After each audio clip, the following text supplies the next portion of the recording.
Human rights is, geez, that's a good question. Human rights. Well, that's a tough one. Wow.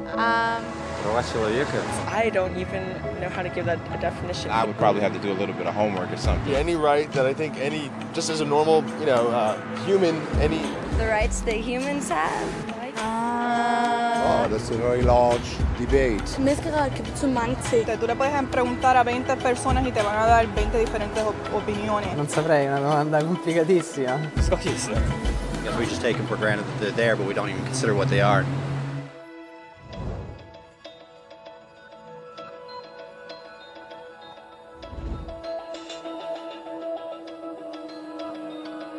Human rights are the rights you have simply because you're human.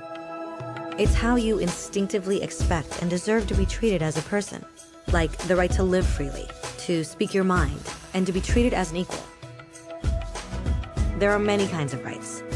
Most apply to a certain group. But human rights are the only ones that apply to absolutely everyone, everywhere.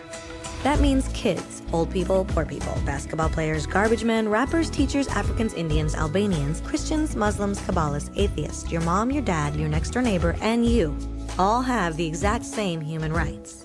In other words, they're universal. But the question remains, what are they? Name the human rights? What the human rights are? The right to live. Equality between all peoples. Right to religion, the right to... Is there supposed to be a list somewhere I should be aware of? According to the United Nations, there are a total of 30 human rights, which are usually lumped together and called simply human rights.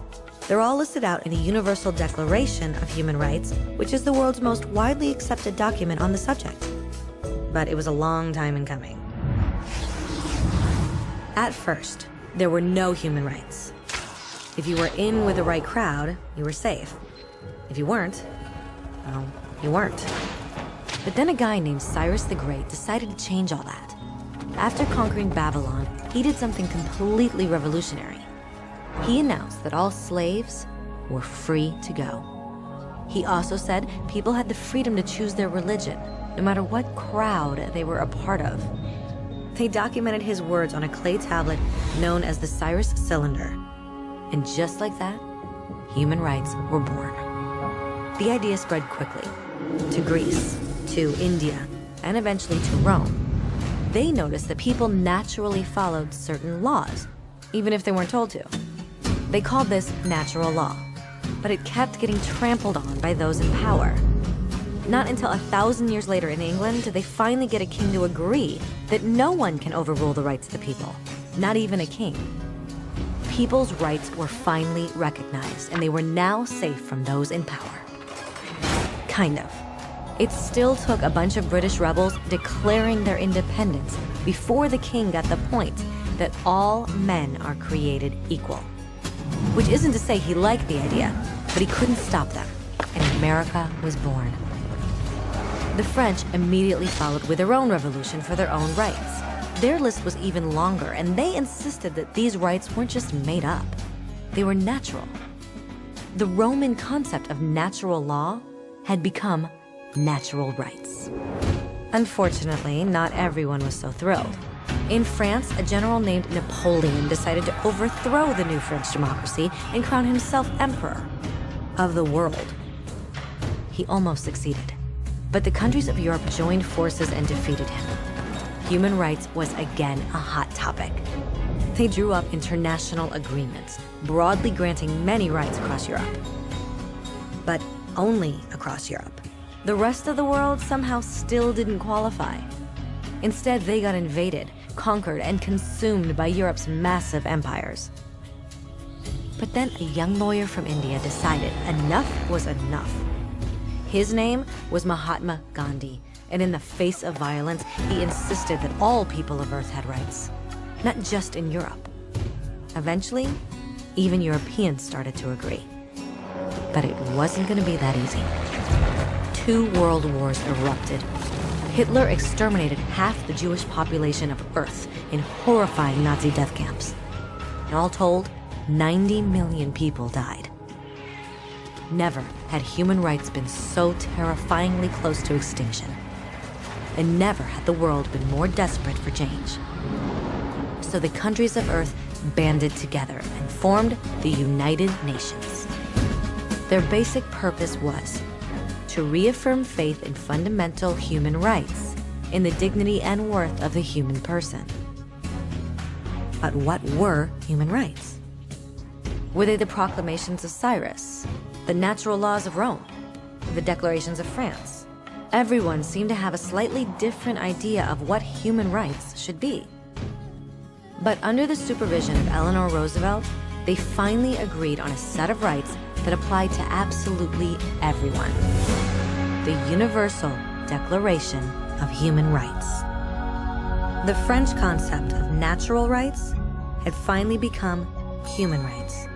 So, in summary, at first, only a few lucky people had any rights, until one of those guys decided, hey, other people should have some rights too, which was great, except not everyone agreed. And it only took a few thousand years of fighting and declarations and more fighting until everyone finally agreed that human rights should apply to everyone. And they all lived happily ever after. Except for one little problem. If people have the right to food and shelter, why are 16,000 children dying of starvation every day? 1 every 5 seconds.